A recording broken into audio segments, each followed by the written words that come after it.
Hello, Mr. Hardy here, and in this video I would like to teach you about Chapter 10 of The Strange Case of Dr. Jekyll and Mr. Hyde by Robert Louis Stevenson, titled Henry Jekyll's Full Statement of the Case. As per usual, we'll start by exploring what happens in this final chapter. We'll then look at the key characters, context, themes, and quotes you may want to commit to memory ahead of assessment. And speaking of assessment, I'll leave you with an exam-style question that you can choose to answer if you want to do some analytical essay writing practice. So, what happens in the final chapter of The Strange Case of Dr. Jekyll and Mr. Hyde? Well, it's titled Henry Jekyll's Full Statement of the Case. Now, chapters 1 through to 8 are written from Utterson's point of view. Utterson is the narrator. Chapter 9, which you would have learnt in the last video, is from Dr. Lanyon's point of view. So it's written in the first person from Lanyon's point of view. And chapter 10 is written in the first person from Jekyll's point of view. So these two are the only chapters where we don't get the perspective from Utterson's point of view. Now this is really important as we get a deep dive into the character of Henry Jekyll. Now, speaking of Henry Jekyll, I know earlier on in the novella he's also referred to as Harry Jekyll, and some students have asked me about this. I don't know if it's a typo, I don't know if Harry is like a nickname or a pet name for Henry, but when you write about Dr. Jekyll in your exam, his character name is Henry Jekyll. Okay, with all that covered, let's jump into what we learn in this final chapter. Dr. Jekyll starts by recounting his privileged start to life. He was born to a healthy body, a large amount of money, a functioning mind. You know, he had a really good start to life to be a upper-class, Victorian, well-respected gentleman. Jekyll also revealed that he had an internal battle since he was young between being respectable and maintaining his good Victorian reputation and his internal base desire for pleasure, for fun. Jekyll reflects on this dual nature. So on one side of him he is good, but on the other side he has a desire for base pleasures. Maybe you could argue that's evil. On one side of him he has to stay in control to maintain his good Victorian reputation, but on the other side of him he wants to indulge these pleasures, whether that's alcohol, sex, violence, or even worse. Jekyll admits that through transcendental science, so he's using his knowledge of science, he could split his two natures. He could divide his good and evil nature, his reputable and his pleasure-seeking nature, into two separate entities.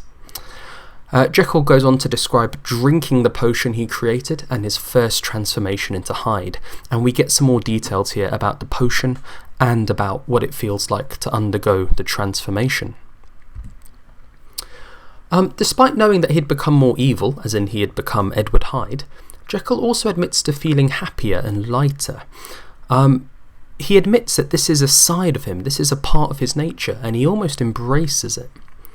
Hyde is smaller and slighter, so weaker to begin with, than Jekyll, and Jekyll theorises that this is because his evil side has been underused, underdeveloped. It's been repressed for a long time, so it's not fully formed.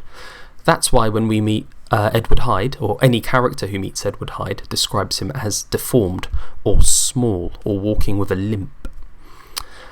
Despite appearing evil and ugly, Jekyll actually welcomes Hyde because he acknowledges that this evil part of him is actually still a part of himself, and in a weird way it's kind of wholesome that he accepts himself, the good side and the bad side. Obviously, as the story has gone, we know that that's a bad thing for Jekyll to have done, because Hyde wreaks a lot of evil on the world. Hyde then drinks the potion again and reverts back to being Jekyll, and something clicks in his mind where he goes, oh, I can change my personality, my identity whenever I want. I can be respectable and Jekyll when I need to, and I can be depraved and fulfill all my secret desires as the evil Hyde. So Jekyll and Hyde were now two separate people with two identities, but out of the two, Jekyll actually preferred Hyde. He tended towards Hyde, maybe because Hyde offered a bit of excitement that he couldn't get in his standard life as Jekyll.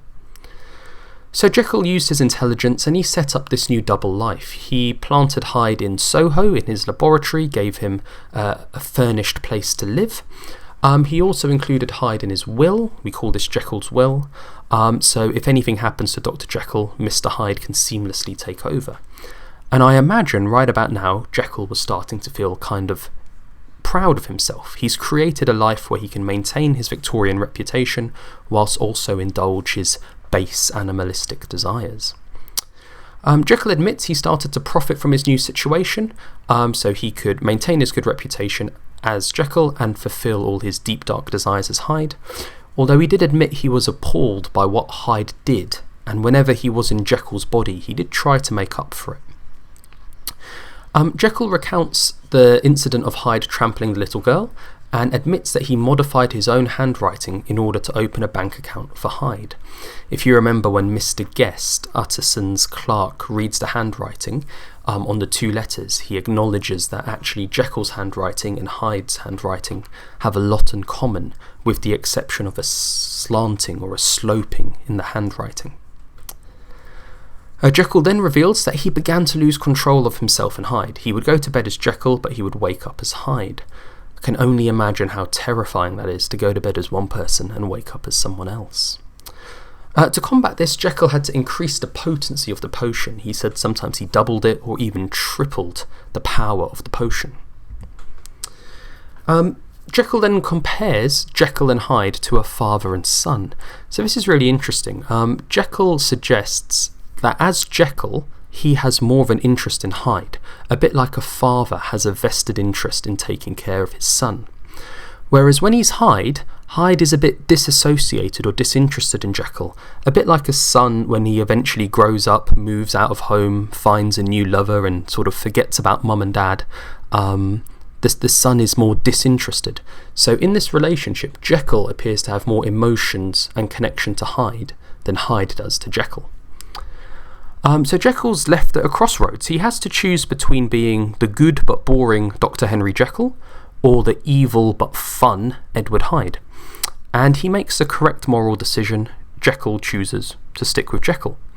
So he tries to live a moral life, he tries to do good deeds to make up for all the evil Hyde has committed, but eventually in a moment of weakness he gives in and he drinks the potion again to unleash Hyde. And this is when Hyde murders Sir Danvers Carew. He'd been caged for so long, he'd been locked up for so long, that when he was finally free, all of his deepest, darkest, most twisted desires came forth, including murder and violence. When Hyde drank the potion and returned back to Jekyll, Jekyll was horrified by what he had done. He'd committed murder, a horrible action, and Jekyll falls to his knees and he cries out to God to help him. And he makes a promise to himself. He's never going to let Hyde out again, no matter what, no matter how weak he feels, no matter how much he craves a little bit of depraved fun, he will never let Hyde out again. So Jekyll tries his best to do charitable work, to right some of Hyde's wrongs. I'm not sure there's enough charity in the world you can do to right murdering someone, but in his defence, Henry Jekyll does try. However, while sat on a park bench, Jekyll, without the use of a potion, transforms into Hyde. Now this must be terrifying, because now he's in public and he's a wanted man. If Hyde is caught, he will be sent to the gallows, he would be executed. Capital punishment was still a thing in Victorian England. What this also signifies, though, is that Hyde has grown stronger. If you remember at the beginning, Hyde was presented as quite weak because he was underdeveloped. Well, now some of his evil has been exorcised. Hyde is actually becoming stronger than Jekyll, and the mental strain of maintaining this double life has made Jekyll weaker. So at this stage, Jekyll, who is currently in Hyde's body, goes to a hotel and writes a letter to Dr. Lanyon with the instructions on it. Instruction 1, go to my property and withdraw a drawer. Instruction 2, let in a stranger at midnight under the name of Dr. Jekyll. And Lanyon, out of loyalty to his friend, does that. So Hyde's body, but with Jekyll's mind, then goes to Lanyon, mixes the potion, and offers Lanyon the choice. Do you want to watch me drink the potion or not? Lanyon watches, Hyde drinks the potion, and returns to Jekyll's body. At this stage, Hyde is taking over Jekyll's body, and Jekyll knows it. He's too weak to resist the evil power of Hyde. So Jekyll doubles his potion strength, he even triples it, he tries to stave off Hyde, but this is not strong enough. Jekyll and Hyde now hate each other quite openly, so it's gone from a father and son sort of loving relationship to now pure hatred. Jekyll hates how evil Hyde is. Hyde hates that he's dependent on Jekyll, because if he stays Hyde forever, he'll be caught and hung at the gallows, so he every now and then has to convert back to Jekyll, but hates giving up the power and control of the body. Dr. Jekyll, rather tragically, is running out of the chemical needed to create the potion, and he can't actually create a new potion because he believes there was an impurity in the first batch of chemicals, which was what made the potion effective. So now, under the influence of the last of the potion, Jekyll writes out this statement. I see it not just as a statement, but a confession. I sometimes call it Jekyll's confession. Not knowing how his future will play out. As readers, we've read chapter 8, we know how his future plays out. Hyde commits suicide, and therefore Jekyll dies with him. And so ends The Strange Case of Dr. Jekyll and Mr. Hyde by Robert Louis Stevenson. So let's explore the two main characters. Let's start with, I guess what you could argue is the protagonist, the positive main character. Dr. Jekyll is initially presented by Stevenson as an upright Victorian gentleman and a good doctor. He embodies all the positive things that a Victorian male upper-class gentleman should have. However, readers learn in this final chapter, chapter 10, that this reputable Dr. Jekyll battled with his internal, base, evil, animalistic desires. Which for me anyway poses the question, when I look at people I admire and respect, actually, what is going on inside their heads? Are they thinking evil, nasty thoughts? This happens to every human, I would imagine. We want to present one thing, but actually our internal reality is completely different. If you look at one of my earlier videos about Freud and the id and the ego and the superego, that video will explain this idea in more detail. In my opinion, Dr. Jekyll is presented as morally weak. He gives in to his desire for pleasure. He abuses his knowledge of science to create a potion to unleash Hyde. And then, when Jekyll knows Hyde is doing evil things like trampling a girl, he doesn't have the self-control to deny Hyde and deny himself. And he takes the potion again and ultimately unleashes Hyde, and he goes on to kill Sir Danvers Carew. So, whilst I said Dr. Jekyll was the protagonist, a positive main character, I don't think he's all that positive. I personally place a lot of blame on Dr. Jekyll. I think he could be just as much of a villain, an antagonist, as Mr. Hyde. Which then begs the question, who is the protagonist in this novella? Is it Utterson? Is it the foil character of Lanyon, who represents all the good, where Jekyll represents elements of evil? I'll leave that decision to you. Moving on to the second half of this famous duo, Mr. Hyde. He represents freedom, and Jekyll initially takes a liking to Mr. Hyde. After all, who would not want to do whatever they want and get away with it? Going back to this earlier idea that you might look respectable on the front but have nasty internal thoughts. How many times have you ever thought, ooh, I wish I could just, I don't know, push that person or scratch that person's car or I don't know, throw something or kick something or just do something horrible and nasty, but what stops you from doing it is the fact you can't get away with it. So who wouldn't want that opportunity to just do whatever it is they want, knowing they could get away with it? The offer is almost too tempting, which is why Jekyll goes down the route of using transcendental science to create a potion to unleash Hyde. Mr. Hyde was initially preferred by Jekyll as he offered excitement and was a curiosity. Again, going back to this idea, who wouldn't want to do things that society says is illegal and get away with it? Wouldn't you want that buzz, that experience, but none of the consequence of getting caught? So Mr. Hyde in Evil is initially presented as exciting, appealing.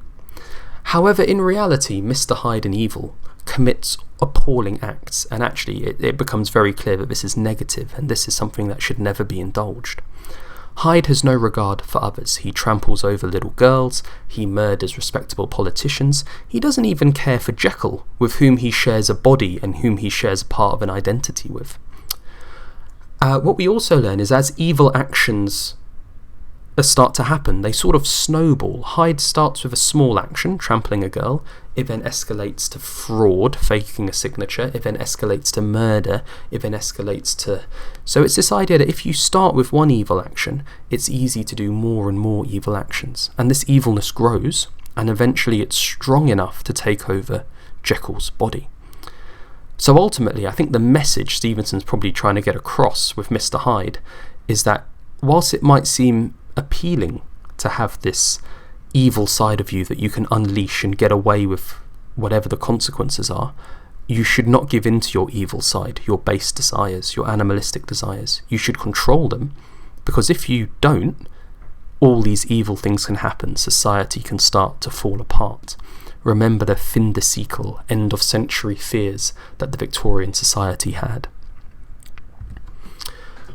Actually, let's look at these characters together, because they share a same physical identity, even though they have sort of separate characteristics and personalities. At the start of the novella, Stevenson presents these two characters as separate, and this allows the reader to adopt the role of a detective, a bit like Utterson, and try and solve the mystery of how a reputable Victorian gentlemanly doctor such as Jekyll would have such a close association and even share a will with a violent, deranged, degenerate criminal like Edward Hyde.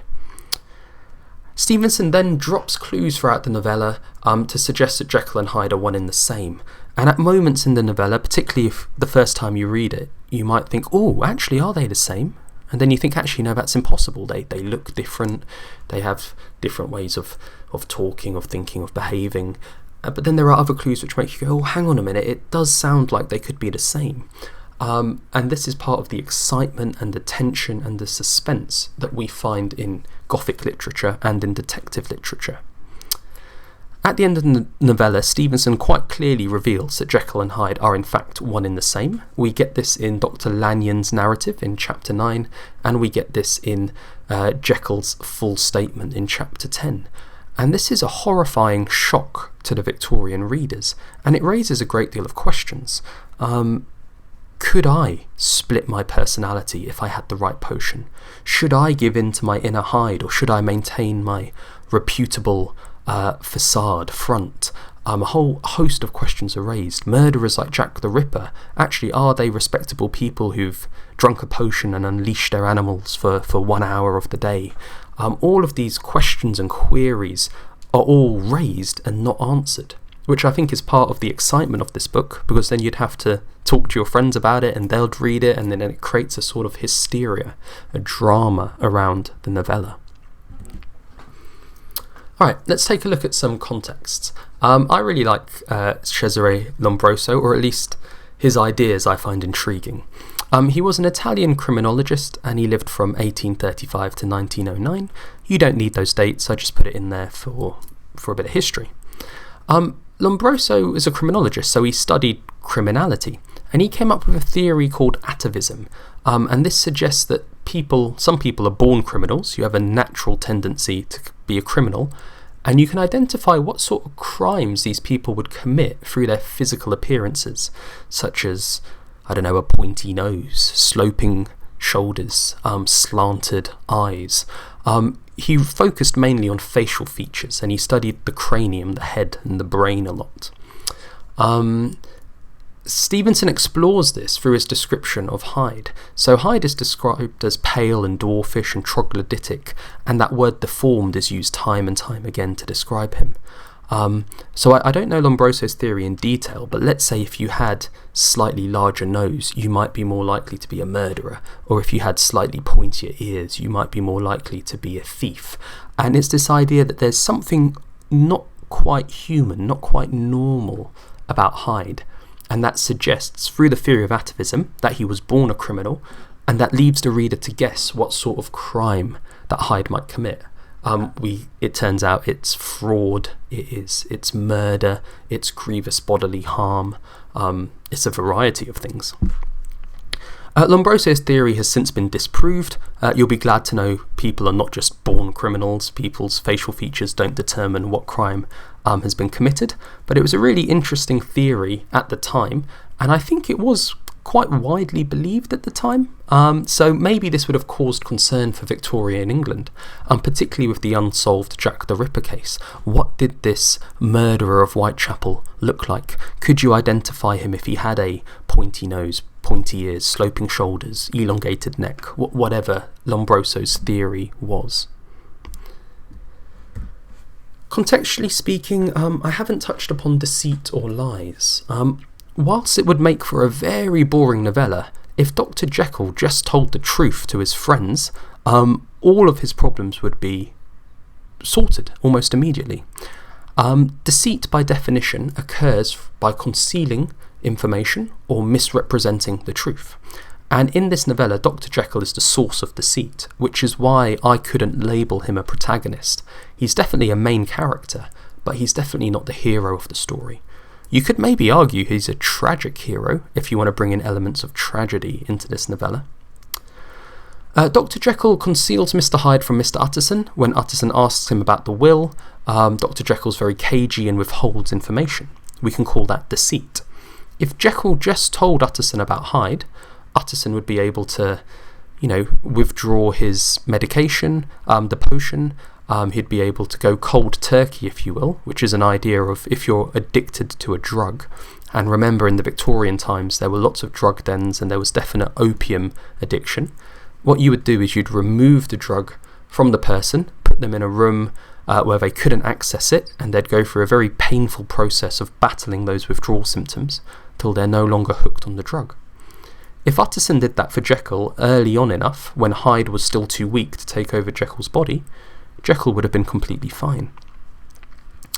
Jekyll makes another mistake when he misrepresents that he can control Hyde to Utterson, when in fact he cannot.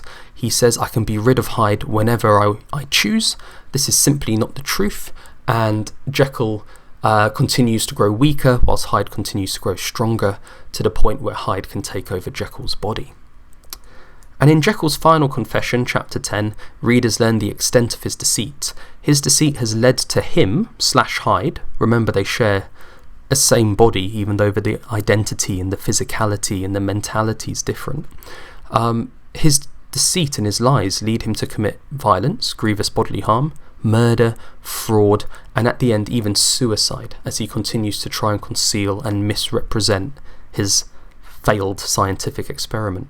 Or arguably successful scientific experiment, but with disastrous consequences. So, what quotes could you commit to memory to help you analyse Jekyll and Hyde in greater detail? Well, there's plenty from this final chapter, so buckle up and let's begin. Jekyll describes his early life. He describes having a large fortune, excellent parts, being wise and good, honourable and distinguished future. So there's a lot of adjectives there that suggest he's had a really good start to life and he would go on to be a wonderful, upright Victorian gentleman if he could just control his desire for pleasure. However, he can't. He says, I concealed my pleasure, which is the theme of repression from an earlier video, and ultimately he concealed it so much that it erupted out of him in the form of Mr. Hyde. The theme of duality is really common throughout, and we see that in chapter 10, duplicity of me, man's dual nature, and this very famous quote, man is not truly one, but truly two. We get some more descriptions of the potion. It needs salt, it boils and smokes. Remember, at the time there were many Victorian scientists who were experimenting with potions and what drugs and science can do.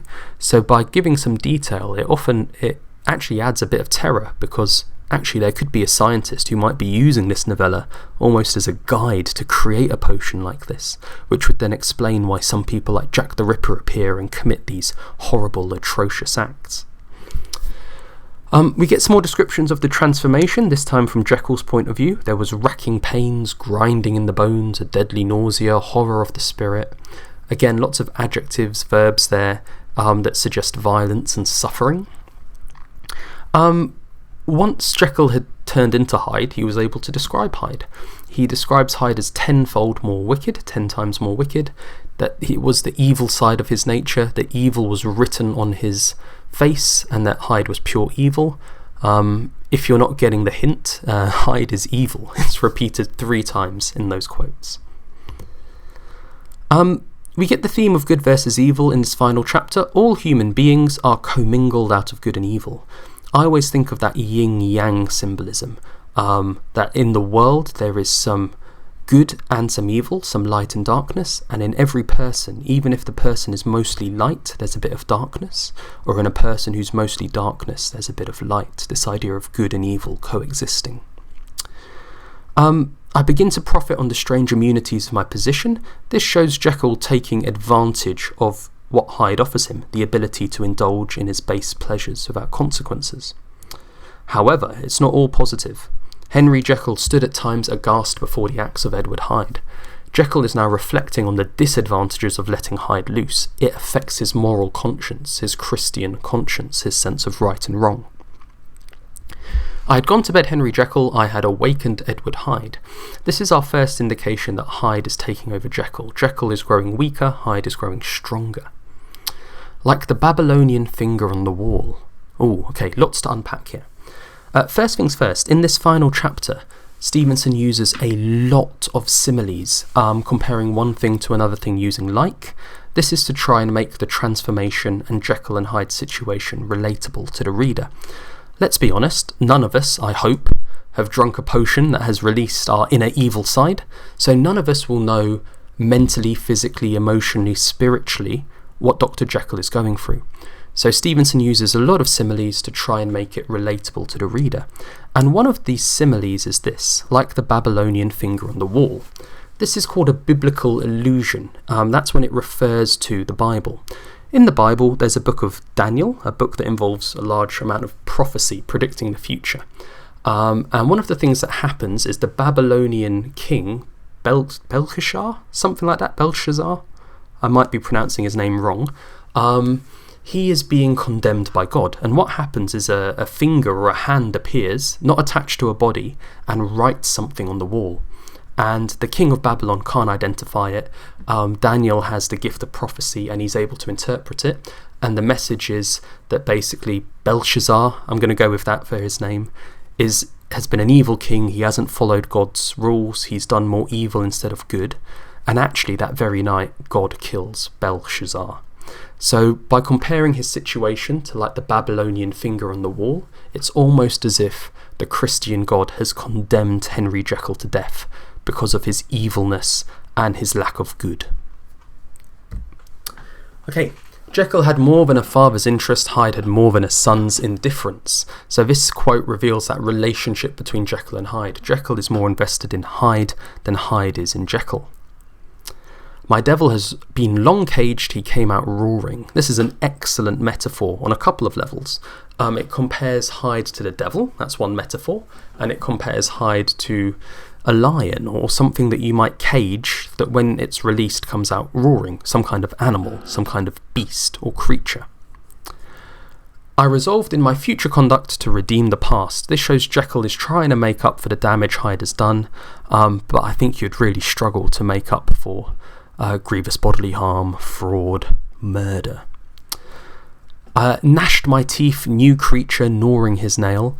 All these quotes reveal Hyde's animalistic behaviour. You can link this to the theory of evolution and the idea of devolution.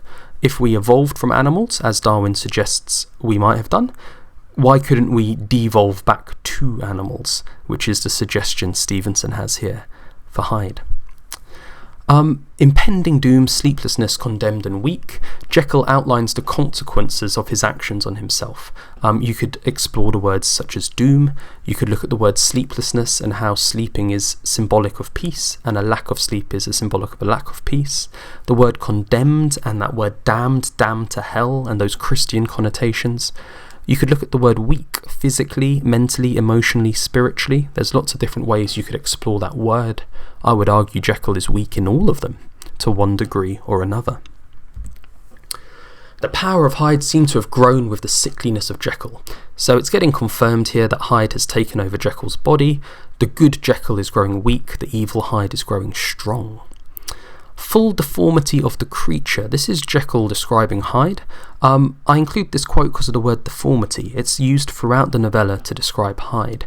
And you can link this to what I just taught you about Lombroso and the idea of having a misshapen or a uniquely shapen head or cranium that could reveal your crime that you were born to commit. Ape-like tricks. I've included this quote because it links to other sort of monkey or animalistic imagery and animalistic similes used throughout the novella. You could link this to the context of science, going back to Darwin's theory of evolution. Why couldn't we devolve if we could evolve? And that would have been a very scary thought. Remember those fin de siècle fears that the Victorian society had. No one has ever suffered such torments. This is Jekyll reflecting on his life, on his decision to create Hyde, and what has happened to him since then. And the very final sentence of the novella is quite profound. I bring the life of that unhappy Henry Jekyll to an end. You could explore the word life, unhappy, end. It's very final, it's very finite, and that's what concludes this gothic horror detective novella. So, you can make notes from this admittedly long video on a physical copy of the novella. And if you want some writing practice, you could answer the question, why did Stevenson write The Strange Case of Dr. Jekyll and Mr. Hyde? Now, one area I find that my students don't always do so well in is something called the author's intention or the writer's intention. No writer writes a book just for fun or to get rich. Some of them might do, but in my opinion, not many do. They write it with a purpose, maybe to educate, to enlighten, to criticise, to highlight something about humanity, the time they lived in, something to that effect. So, why did Stevenson write The Strange Case of Dr. Jekyll and Mr. Hyde? It's a very good exercise to look through the themes of the novella, to look through the contextual information I've taught you in this video series, and begin to stitch all of those ideas together into a coherent, formal essay. If you found this video useful, please give it a like. Please subscribe to my channel. I will do some more Jekyll and Hyde literature related videos, as well as other literature texts that you may encounter at GCSE and A-level. Feel free to comment if you think I've missed anything out in this video, if you want to throw in some extra quotes for people to look at and learn. Well, thank you for your attention, and I'll see you on the next one.